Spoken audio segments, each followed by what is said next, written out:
meron na malungkot talaga. Sabi. Yung embangan ka ng asawa mo, yun ang mabigat. Anong embang? Kung saan nakabilang bahay, yun mga... nanabang nakakulong ka, nabalita mo na yung pangyayari na gano'n, na sumakabilang bahay na. The Planet, mga kosa. Ito yung... Sinauna. Babat na babat dyan. Yan. Sinauna.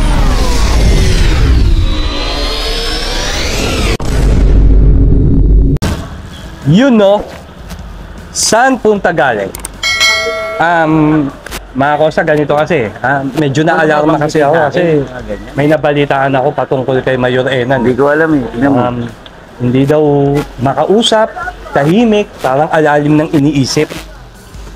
Hindi ko din alam kung bakit.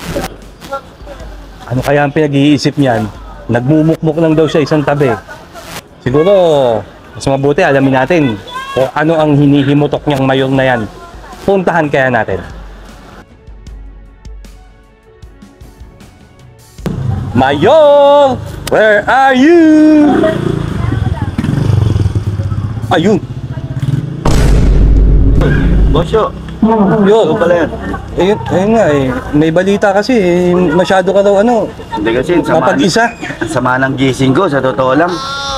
Kasi, pagbungad ko sa cellphone ko, may meron tayong mga followers na gustong interviewin yung mga wala naman dito.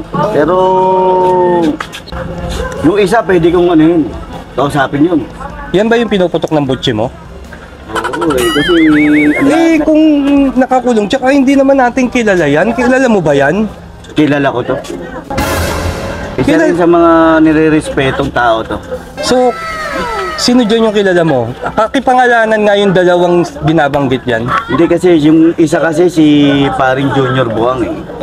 Nasa ibang bansa pa yun, hindi pa nakaka-uwi. Okay, nawala passport nun? Oo. Etong si Mayores sa Toto Boto, kilala ko to.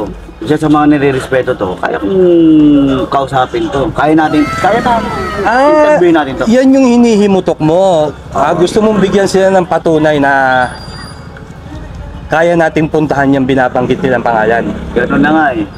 So, pwede ba natin makausap yan? Pwede. Ayun naman pala eh. Bigyan ng patunay. Okay, go. Tara. Malayo pa ba yun? Bosyo, eto na. Malayo pa lang, kinikilabutan na ako. Totoo lang. Ito kilala niya daw. Kilala niya daw yung binabanggit nyo. Ito na yung isa sa mga rinirespeto na tao na hanggat maaari respetuhin ng bawat isa sa atin. Lalo na tigit sa lahat yung mga nakasama ko sa loob. Isa to sa mga nagpatunay na naging maayos na tao to pagdating sa Hindi ko pa makita eh. Anderito. Nasaan ba? Eto siya. Kuya Toto Buto. Eto yun. Yung sinasabi ko na hanggat maaari. Siya ba yung kino-comment dito na sasaludo daw siya kapag na-interview natin tong Tatay Toto Buto pa ang pagkakasabi? Correct. Siya ba yun? Correct. Ay, eto na. Bibigyan namin kayo ng patunay sa isang saglit. Yon, saan punta galing? Kita nyo naman, kasama pa rin ang nag-iisang Mayor Enan. At sa Kodli, si Kosang Atots. Mahihain sa camera. At syempre, kitang-kita nyo naman kung sino yung kakapanayamin natin ngayon.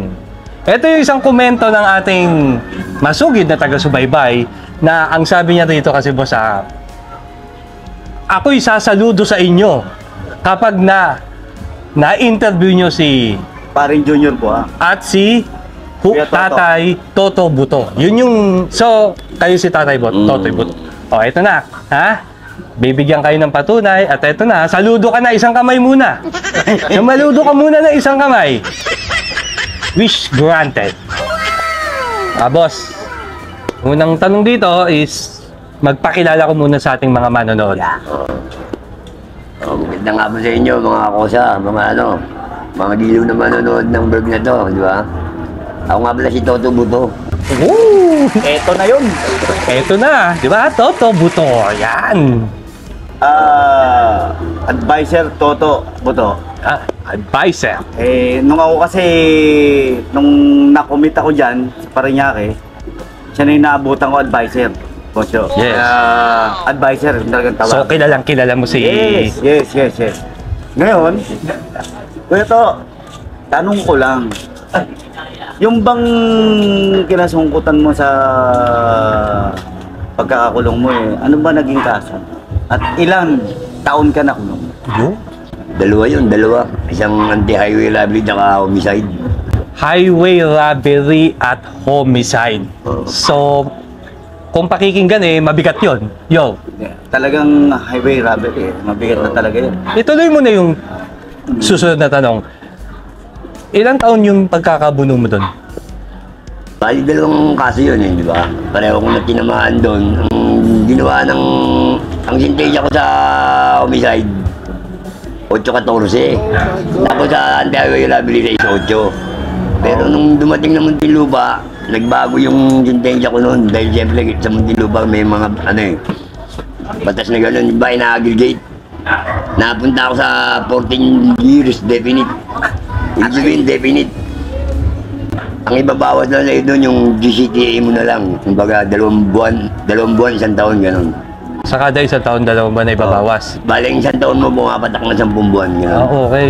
So, 14 years. 14 years. 14 years. Definite 14 years.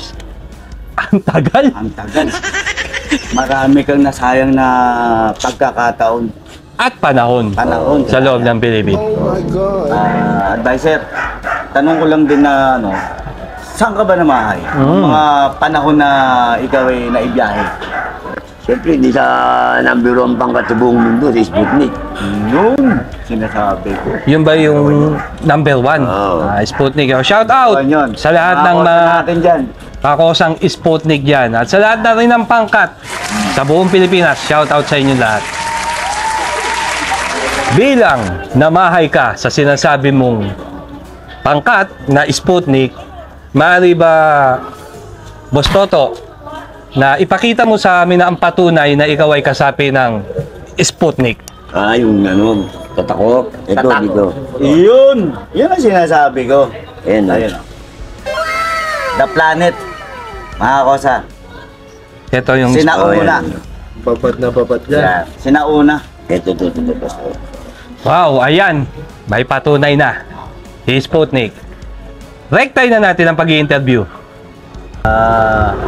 Sa pananatili mo dyan sa maximum na yan, ano po ba ang naging katungkulan mo dyan sa pangungulungan mo sa maximum? Hindi, sa maximum kasi 3 years lang tinagal ko. Tapos nilipat ako ng medium security compound. Sa medium security compound doon, nagkaroon ako ng patungkulan bilang jury. Jury ng pangkat ng Sputnik. Ano po ba yung trabaho ng jury? Yung pag may mga problema yung pangkat, lalo na ang problema sa ibang pangkat para may iwasan yung gulo, siya yung nakikipag-usap sa dapat kausapin, yung mga nanunungkulan din ng mga pangkat ng mga para may iwasan ng gulo. So, sa mga tuwid, tagapagpaayos ka ng mga nagkakagulo. Mamagitan siya. Yun. Siya na mamagitan. Yun yung jury. Salamat. Bosto, pumunta tayo sa pamamangkat. Gaano ba kahalaga talaga ang pamamangkat sa loob ng Bilibid? Ang pamamangkat, siyempre, magiging pamilya mo yan sa panahong ilalagi mo ron. Kapag wala kang pamilya ron, ibig sabihin, para kang lang doon, yung manok na pag-alagala nakakatayin, wala kang di ba? Wala kang matatakbuhan ng tulong, walang dadamay sa problema mo, wala na sa oras ng pag may sakit ka, di ba? Malayo ang pamilya mo, hindi mo lang pwede asahan. Yan ang mga kailangan kapag kaya namamangkat ng tao. Ayun yung kahalagahan ng pamamangkat. Sila na yung naging pamilya mo. Magiging pamilya mo na yun doon. Okay. Advisor, yung sa pamamangkat, ano ba na kukuha nating benepisyo dyan? Malaking benepisyo yun sa loob ng Bilibid, siyempre. Yung may pamilya kayo, di ba? Dahil yung tunay na pamilya mo sa Malayang Lipunan, hindi mo naman kasama sa lahat ng oras yun, di ba? 24/7, hindi mo naman kasama yun. Eh, ang pangkat, kasama mo ron hanggang di pa lumalaya, hanggang di ka pa lumalaya, hanggang di pa natatapos ang ano. Terms ng ano mo, pangungulungan doon. Sila yung dadamay sa'yo sa lahat ng bagay, di ba? Sa oras nga na magkasakit, di ba? May problema ka, halimbawa, nakuhomesick ka, nagugulo na isip mo, di ba? Sila yung mga umaano sa'yo. Gumagabay sa'yo sa mga bagay na ano, hindi na kayang ibigay ng pamilya mo dahil nasa Malayang Lipunan, di ba? Ayun yung halaga. Hindi, yun yung halaga ng pamamangkat. Malaki, oh. So, itinuring mo rin na pamilya ang pangkat mo. Oh, siyempre, kailangan eh. Wow, pamilya talaga eh. Kahit malayo ka, talaga namang dadamay sa'yo. Pagdating sa pangkat, eh, yun talaga magiging pamilya mo. Nasa loob ka. Tanong lang, Gusto, ano naman yung kahantungan mo kapag ayaw mo o hindi ka sasali ng pangkat? Eh, ano ka nun? Wala kang ano nun. Para kang ano lang sa loob ng bilibid. Para kang mga kakataying manok na lang doon na walang dadamay sa'yo nun. Pag may maaway sa'yo o ano. Wala kang kakampi. Wala. Kahit na wala kang ginagawang mali, di ba? Eh, Hindi katulad ng may pangkat, halimbawa lang, mapatrouble ka sa ibang pangkat, tutulungan ka niya mga matik yun. hindi naman tutulungan ka para lumaki yung gulo, ibig sabihin, di ba? Para rin maging maayos o mabigyan din ng disiplina yung mga taong gumawa sa'yo ng hindi maganda, di ba? Habang nasa loob ka ng bilibid, di ba? Nga may isasalba ka. Halimbawa, may mga nambubuli sa'yo, ano, di ba? O may nanakit sa'yo. Ano pala dyan, basta pala pag-uusapan muna, hindi basta bara-bara, sugod-sugod, di ba? Pero na lang, kung may talagang akatol na may tinira, hindi na pinag-uusapan yan, bawi na lang yun, babawi na lang. Titira na lang din para quits. Oo, pero pag yung Mahuli tayo, ano? pag yung mga amba-amba lang, Yung mga physical lang na medyo hindi naman masyadong ano, di ba? pag-uusapan lang yan. Oo. Mahuli tayo. Bibigyan ng kakulang ano, disciplinary action, ganyan. Yung ilan kung depende sa nagawang pagkakamali ng ano, tao. Kung ilan ng hatol na ibibigay sa kanila, yung tinatawag na takal, ganyan. Wow! Takal! Aray! Advisor, sa pananatili mo dyan sa tinatawag na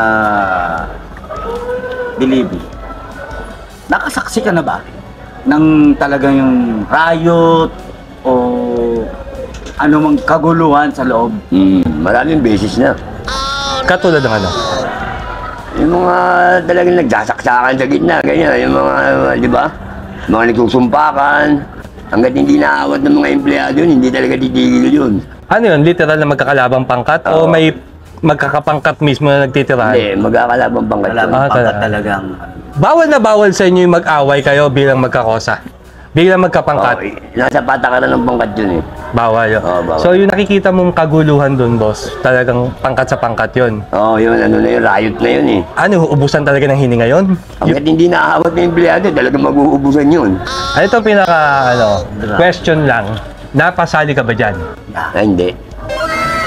Pagka yung mga taong meron pang mga ano, yung... Siyempre, ikaw na rin iiwas eh.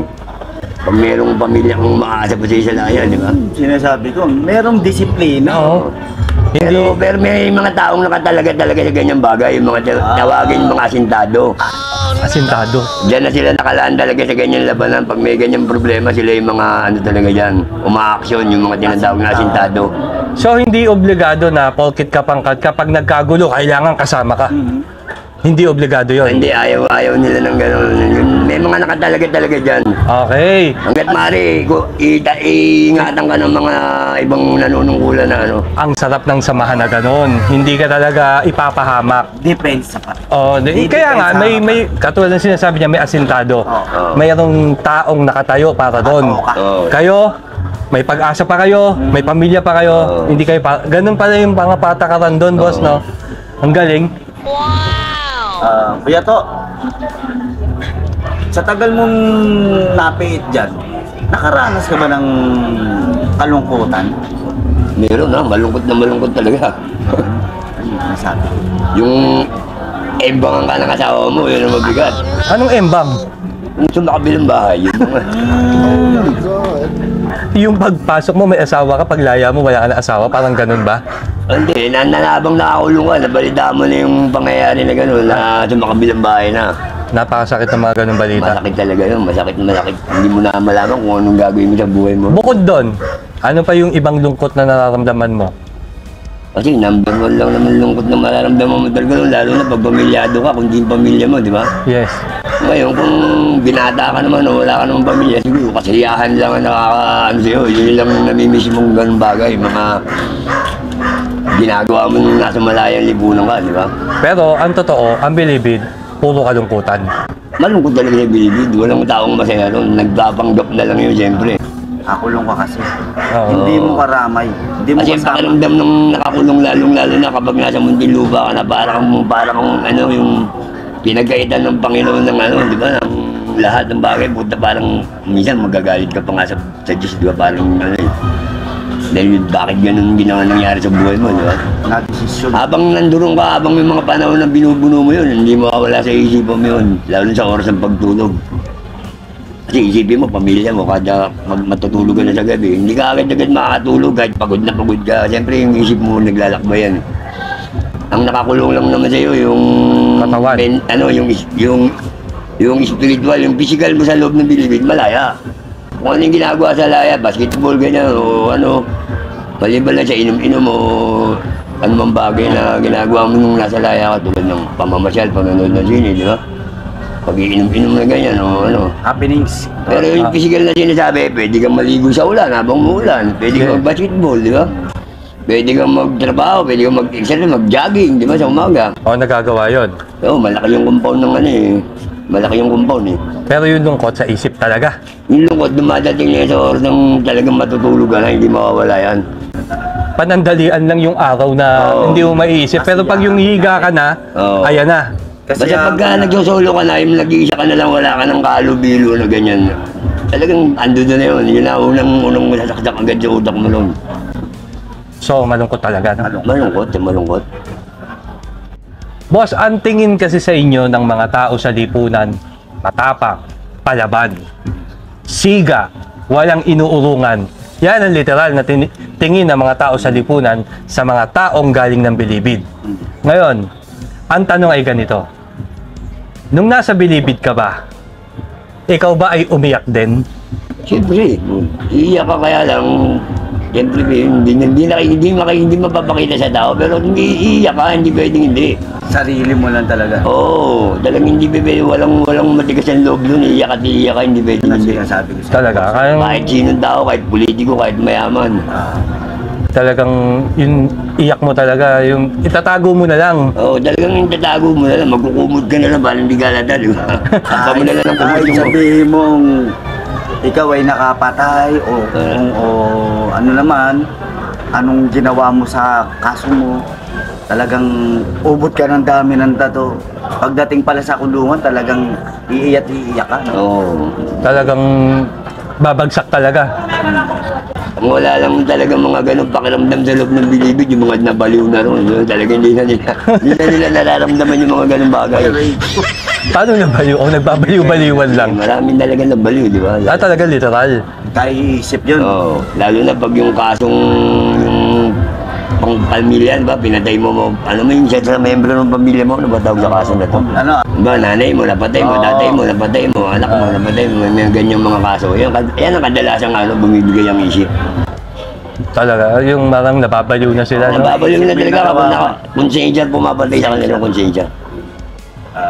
Advisor, maray ba nang malaman ng mga manonood natin, mga sumusuporta kay Bosyo, yung bang naging kalagayan sa pangungulungan Sa panahong nilagi ko ron, yung mga, Gaano kahirap sa'yo? ano ba kahirap sa'yo? sa hirap, hindi mo talaga matatawaran yung hirap, mahirap talaga. Kaya lang, gawa nga ng ano, di ba, yung bang kinakaya-kaya mo na lang para hindi naman, parang hindi naman nakakaya sa mga kasama mo rin, di ba?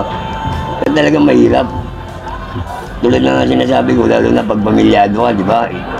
Lagi nasa isip mo yan eh. Yung mga anak mo, di ba? Kung ano Talagang- nangyayari, di ba? Bumabagabag. So, ang paghihirap doon talaga physically tsaka emotionally. Oo, yan talaga. Yan.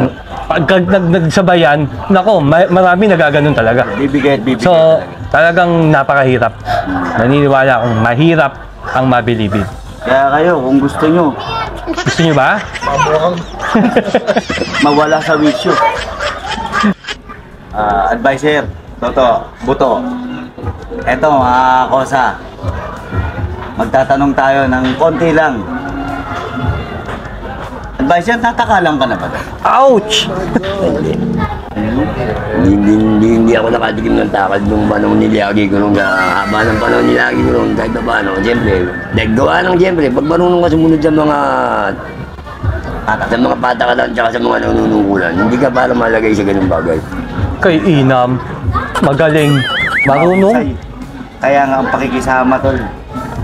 Kahit dito sa labas, dalhin mo sa loob yung pakikisama. Alam mo yun, no? Mabubuhay at mabubuhay ka sa maayos na pamamaraan. Yun! Eto, boss. Tanong ng mga hangin to, ng mga ligaw na komento sa aking sa channel natin. Ano ang yung mga natutunan mo sa loob ng bilibid na dinala mo hanggang sa paglaya mo? Number 1, siyempre, yung pagdidisiplina. Pagdidisiplina sa sarili, sa mga kasama sa buhay, kaya paano magdidisiplina. Tsaka yung pag-ano mo, yung paggawa mo ng mga nagawa mong mali, siyempre, hindi mo na ulitin. Natutunan mo na, di ba? Dahil alam mo naman kung ano yung magiging kabayaran ng lahat ng mga ano eh.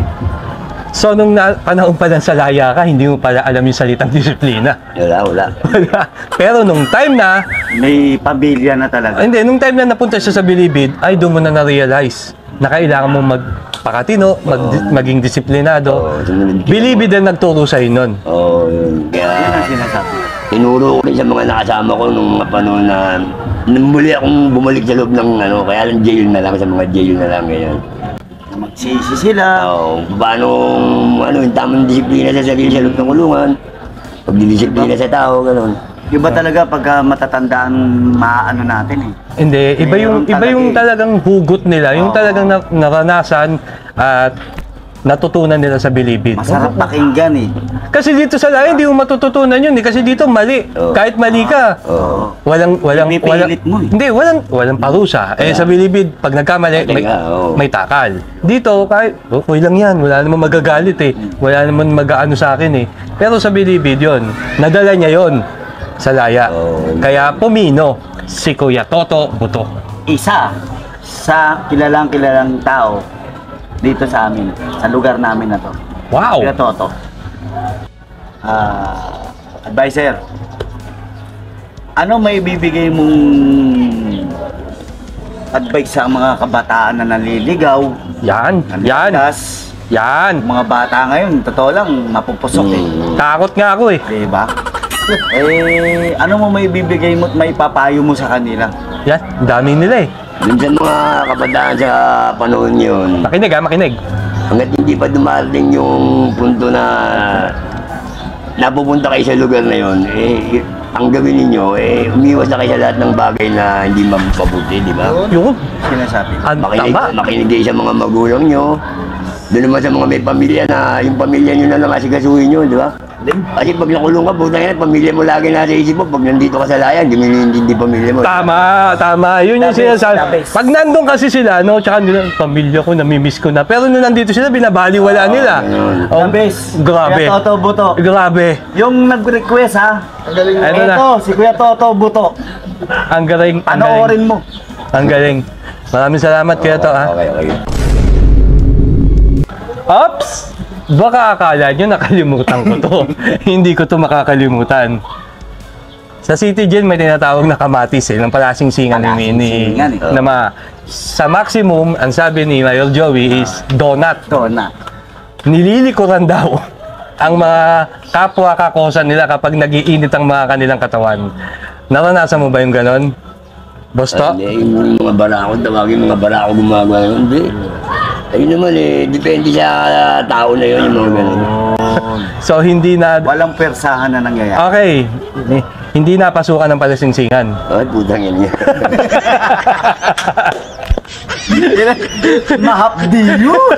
Hindi mo na may sasanla sa Cebuano. Hindi na yun nasabi ko eh. Hindi na yun nasabi ko eh. Yung palagi niya yung talagang hindi mo may sasanla kundi doon lang talaga sa ano yun. Grabe. Isang makabulang araw na naman, kaya wala naman po akong masabi kundi maraming salamat. Maraming salamat Kuya din sa inyo. Toto. Maraming salamat din sa inyo. Salamat sa kaalaman. Oo, tsaka, Maraming salamat sa'yo. Maraming salamat Osyo, din. advisor ng pangkalahatan. Oo. Salamat din kay Mayor Enan, kay Kosang Atuts sa likod ng camera. Yun oh. Shy type. Yung shoutout na ito. Shoutout ka muna. Toto, bago mo magpa-shoutout Sa mga kakosa natin, nakikita tayo sa loob eh. Hindi doon na sa kumpare kong si Junior Buang na nasa maximum. Boss Junior Buang, One day. one day, One day, magkikita at makakausap ka rin namin. pe-pray na namin yan ha, makauwi ka na, parang junior. At saka doon sa mga kakosa ko na nandiyan sa City Jail ng Paranaque. Yung mga siyempre, yan ang tahanan namin talaga eh. Yung taga-Baklaran ako eh, di ba? Paranaque kami, bahay namin yan eh. Shoutout sa inyo lahat. Kahit sinong pangkat. Yung mga tropa natin sa City Jail ha, abangan nyo si Kuya Toto. Hindi na ako babalik. Dito lang ako. Abangan nyo, palalabas namin yung interview namin sa kanya. Kung kaya, paulit-ulit kong sinasabi sa inyo na kung sakaling magkikita tayo, ang gusto ko sa laya, wag sa bilibid. Kaya naman sa lahat ng naniniwala at sumusuporta kay Bosyo, kay Mayor Enan, kay Kosang Atuts, kay Kuya Toto, pagpalain po kayo nawa ng poong may kapal. Peace out!